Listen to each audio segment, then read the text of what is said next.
Assalamualaikum warahmatullahi wabarakatuh.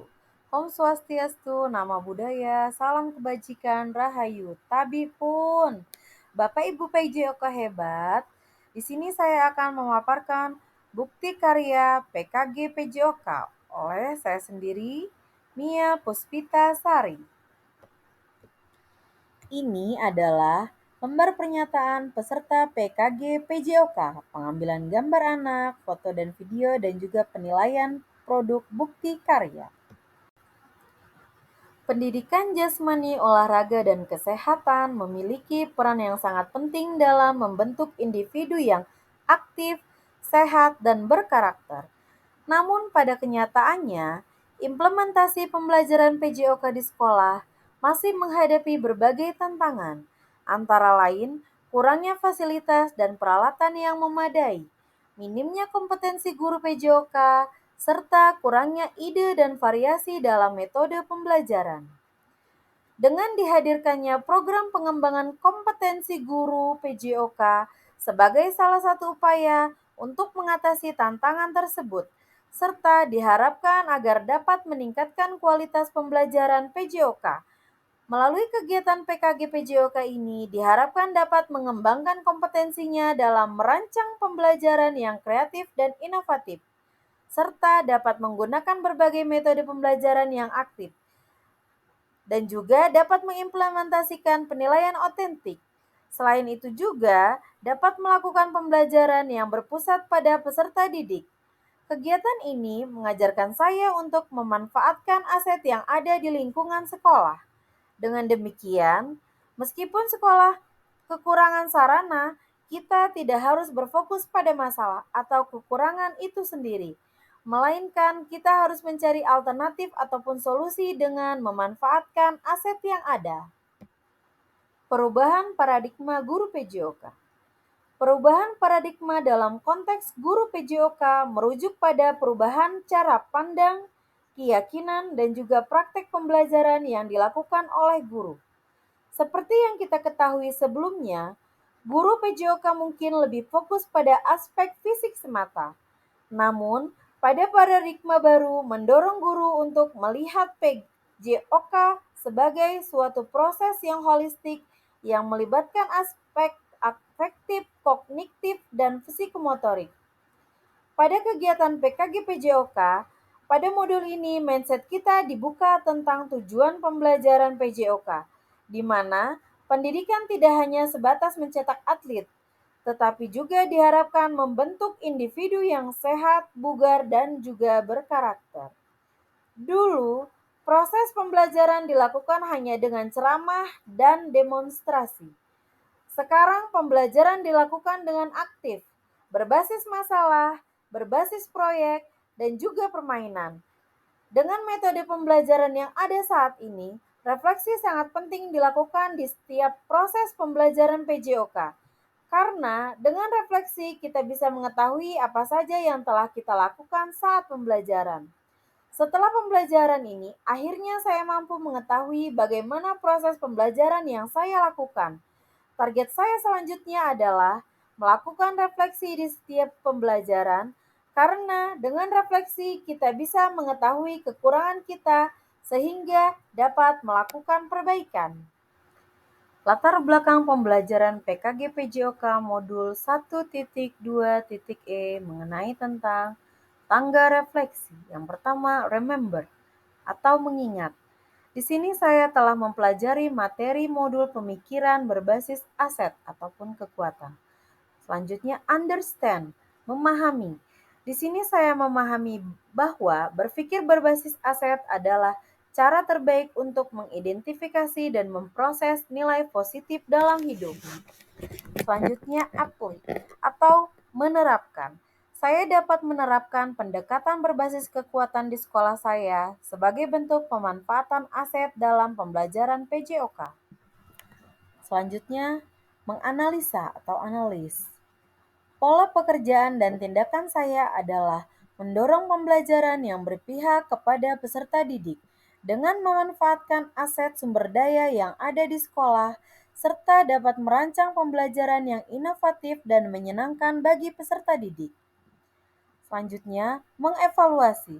Evaluasi yang sudah saya lakukan adalah mengubah pemikiran saya dari berpikir berbasis masalah menjadi berpikir berbasis aset. Selanjutnya, extend atau mengembangkan. Dalam tahap mengembangkan, yang akan saya lakukan selanjutnya ialah berkolaborasi bersama pimpinan dan rekan sejawat dalam pemanfaatan aset sumber daya yang ada di sekolah. Refleksi pembelajaran PKG PJOK, pembelajaran berdiferensiasi. Dalam proses pembelajaran selama kegiatan PKG PJOK telah membuka wawasan saya tentang pembelajaran berdiferensiasi dalam konteks pendidikan jasmani, olahraga, dan kesehatan. Pada materi ini, menekankan bahwa setiap siswa memiliki karakter yang unik, mulai dari minat, bakat, gaya belajar, serta kemampuan yang berbeda-beda. Oleh sebab itu, guru PJOK diharapkan dapat merancang pembelajaran yang dapat mengakomodir keragaman tersebut. Selama mengikuti kegiatan PKG PJOK ini, saya mengikuti berbagai aktivitas seperti diskusi kelompok, studi kasus, dan juga pembuatan rencana pembelajaran berdiferensiasi, serta penanganan kasus siswa berkebutuhan khusus secara lebih mendalam. Setelah mempelajari modul ini, saya mencoba menerapkan pembelajaran berdiferensiasi. Pada awalnya, saya merasa sedikit kesulitan untuk merancang kegiatan yang dapat mengakomodasi semua kebutuhan siswa. Namun, seiring berjalannya waktu, terus mencari referensi, saya mulai menemukan beberapa strategi yang efektif agar dapat menerapkan pembelajaran berdiferensiasi. Refleksi pembelajaran PKG PJOK, pembelajaran berdiferensiasi, student-centered learning. Sebelum mempelajari dan memahami modul-modul di 3.1 ini, saya seperti ayam kehilangan induknya yang tidak tahu arah dan tujuan. Saya harus berbuat apa dan bagaimana cara mengajar saya menghadapi karakter siswa yang sangat aktif di perubahan zaman. Selain itu, saya belum mengerti apa itu SCL, Student Centered Learning, dan pembelajaran berdiferensiasi. Student Centered Learning adalah suatu model, metode, atau pendekatan pembelajaran yang menempatkan peserta didik sebagai pusat dari proses belajar mengajar.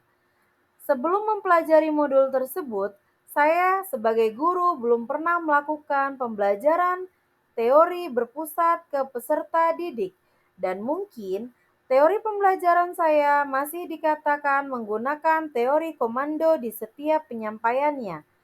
Pembelajaran ke peserta didik di lapangan maupun di dalam kelas. Setelah memahami pengetahuan baru dan hal yang menarik modul 1.3 yaitu saya tidak lagi menggunakan pembelajaran sistem komando. Saya sekarang mendapatkan ilmu pengetahuan tentang prinsip pembelajaran yang berpihak pada murid atau student-centered learning, mengetahui jenis-jenis karakter murid, dan mengetahui konsep pembelajaran berdiferensiasi. Sehingga nantinya praktek proses pembelajaran di lapangan maupun materi di dalam kelas yang saya lakukan berharap siswa dapat belajar sesuai dengan minat ataupun karakter masing-masing. Sehingga mereka menjalani proses pembelajaran dengan nyaman dan menyenangkan sesuai dengan tujuan pembelajaran. Inspirasi saya ke depannya, nanti saya akan menerapkan pembelajaran yang telah saya pelajari di modul-modul seperti SCL, karakteristik perkembangan peserta didik, dan pembelajaran berdiferensiasi ini bersama dengan teman guru sejawat.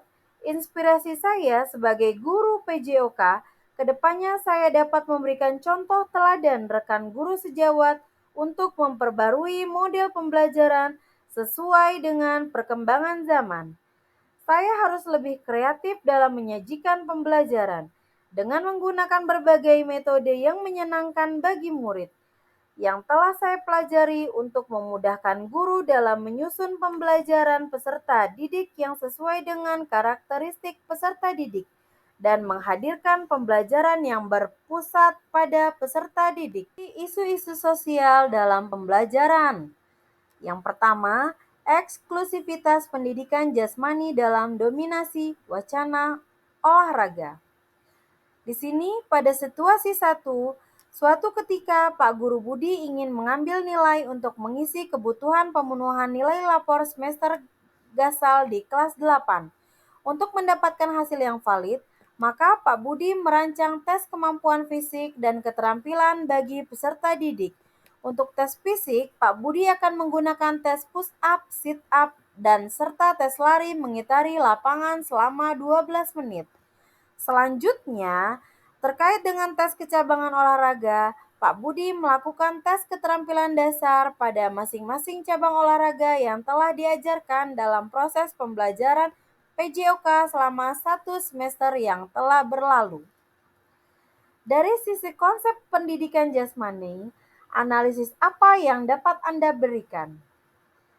Di situasi yang saya lihat, dari sisi konsep pendidikan jasmani, secara umum yang saya analisis, yang saya berikan ialah Pak Guru Budi hanya memperhatikan psikomotornya anak saja, sedangkan aspek kognitif dan afektifnya diabaikan.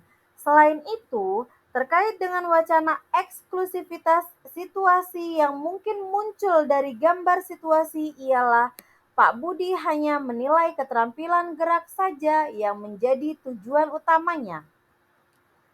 Selanjutnya, terkait dengan wacana eksklusivitas, apa yang kemudian mungkin muncul dari situasi yang tergambar di atas? Yang mungkin muncul dari situasi tersebut adalah ada kemungkinan beberapa peserta didik, siswa merasa terisolasi untuk tidak termasuk karena mungkin tidak memiliki kemampuan fisik ataupun keterampilan yang sama dengan siswa lain. Kejadian ini dapat berdampak negatif pada motivasi dan kepercayaan diri siswa. Maka dari itu, penting bagi seorang guru untuk memastikan semua peserta didik memiliki kesempatan yang sama untuk menunjukkan kemampuan mereka dan mendapatkan penilaian yang adil dan objektif. Selanjutnya, refleksi isu-isu sosial dalam pembelajaran. Partisipasi peserta didik disabilitas dalam PJOK Modul 1.4.B.2. Dalam sebuah kelas, terdapat 2 orang penyandang disabilitas. Yang satu menggunakan kursi roda, sementara yang satu mengalami amputasi pada lengan kanannya karena kecelakaan. Seandainya bapak atau ibu yang bertugas mengampu pembelajaran di kelas itu, langkah apa yang Anda lakukan? Baiklah, sebagai guru PJOK yang di kelasnya terdapat siswa atau siswi penyandang disabilitas, kursi roda, maka saya harus mengetahui kebutuhan yang dibutuhkan oleh kedua siswa tersebut. Untuk siswa yang memakai kursi roda, saya akan tetap mengajak ia ke lapangan dengan tetap memperhatikan dan memberikan aktivitas yang mudah untuk dilakukannya. Sedangkan untuk siswa yang tangannya diamputasi, maka saya sebagai guru PJOK bila diperlukan akan menyesuaikan tugas dengan memberikan alat bantu, memodifikasi permainan dengan dua kasus di atas. Kita sebagai guru PJOK mendorong dan mengajarkan siswa agar memiliki sikap empati terhadap sesama, serta mendorong siswa agar saling mendukung apapun bentuk dan keadaan fisik mereka. Adil gender dalam PJOK, Modul 1.4.C.3. Dalam sebuah pembelajaran PJOK di kelas 8, terdapat 35 peserta didik yang terdiri dari 15 orang putri dan 20 orang putra. Materi yang disajikan oleh guru pada waktu itu adalah sepak bola. Pemain dibagi menjadi 2 kelompok setelah melalui berbagai rangkaian pembelajaran mereka bermain. Demi menjaga kesetaraan gender, maka guru memainkan 2 kelompok yang berisi peserta didik putra dan putri tersebut dalam satu kali kesempatan bermain bersama. Menurut Bapak Ibu, apakah langkah yang diambil guru tersebut sudah benar? Apa yang terjadi? Coba Anda jelaskan. Menurut saya, hal yang dilakukan guru tersebut kurang tepat. Dan itu juga dapat menimbulkan kecemburuan sosial karena jumlah pemain yang tidak adil, tidak sama rata banyaknya. Meskipun kita harus menyetarakan gender antara siswa laki dan perempuan, menurut saya hal yang dilakukan pada situasi satu kurang tepat. Harusnya guru tersebut membagi jumlah pemain sama rata dan membedakan antara siswa laki-laki dan juga siswa perempuan. Mungkin kita bisa membagi tim putra menjadi 2 tim dan tim putri menjadi 2 tim dan mereka bermain dengan timnya yang ada. Misal, laki-laki bermain sepak bola di lapangan depan dan perempuan bermain di lapangan belakang. Nah, dengan begitu mereka tetap melakukan hal yang sama tanpa ada diskriminasi antara perempuan dan laki-laki. Refleksi. Yang pertama, apa yang Bapak dan Ibu harapkan dari peserta didik agar mereka mampu mengetahui pengetahuan dan mampu melakukan keterampilan sebagai hasil dari program PJOK?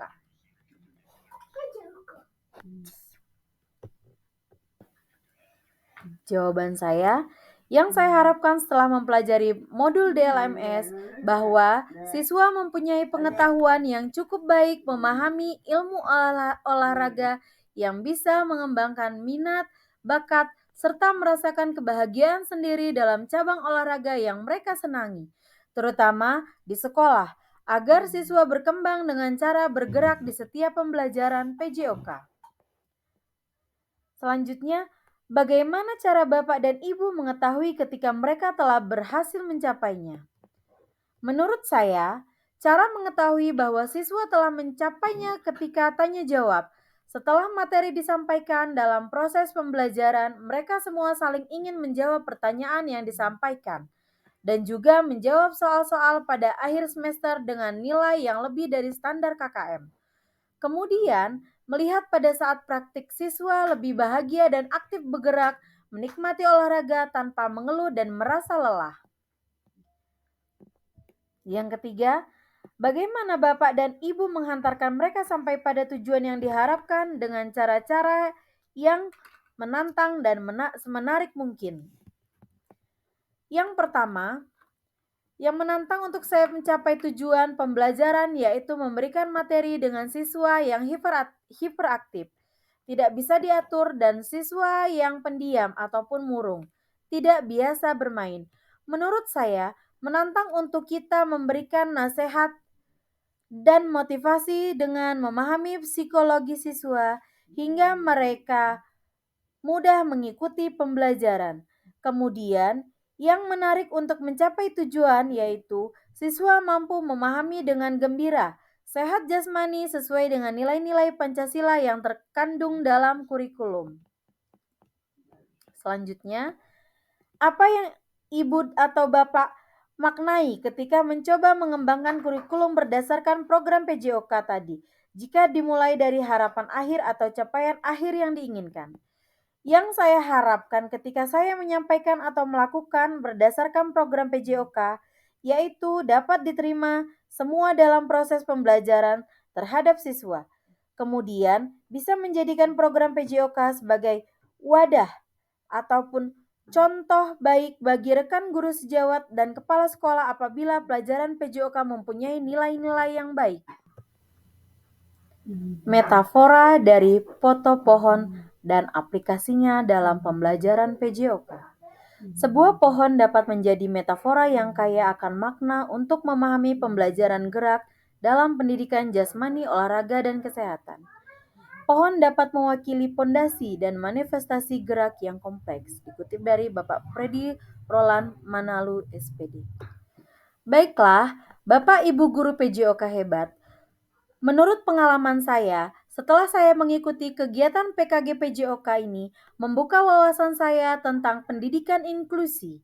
Bagaimana cara agar peserta didik mendapatkan kesetaraan gender, mengetahui asesmen otentik, dan mengetahui apa itu sport education model yang ternyata sudah saya aplikasikan dalam kegiatan saya di sekolah. Terima kasih atas kesempatan yang telah diberikan kepada saya karena saya dapat merasakan kegiatan PKG PJOK ini. Terima kasih juga kepada kakak fasilitator yang telah banyak membantu mengarahkan kami. Nah, Bapak Ibu, ini adalah fasilitator PKG PJOK kelas 2 atas nama Kakak Asnadi SPD. Beliau bertugas di SMP Negeri 1 Liwa. Ini adalah potret gambar keseruan kami, kehebohan kami ketika kami mengikuti kegiatan PKG PJOK. Di mana ketika mengikuti kegiatan PKG PJOK ini, kami menemukan pengalaman baru, ide-ide baru, dan juga menumbuhkan semangat kami untuk memperbaiki kegiatan proses belajar mengajar kami di sekolah. Dan terakhir, harapannya setelah mengikuti kegiatan PKG PJOK ini, saya mampu mengakomodasi kebutuhan siswa dalam proses pembelajaran PJOK yang berpusat pada peserta didik, serta dapat adil dalam kesetaraan gender dan juga memenuhi kebutuhan pendidikan inklusi. Baiklah, Bapak Ibu Guru PJOK hebat, itulah pemaparan atas bukti karya PKG PJOK saya. Mohon maaf bila banyak kekurangan. Saya akhiri. Wassalamualaikum warahmatullahi wabarakatuh. Salam olahraga.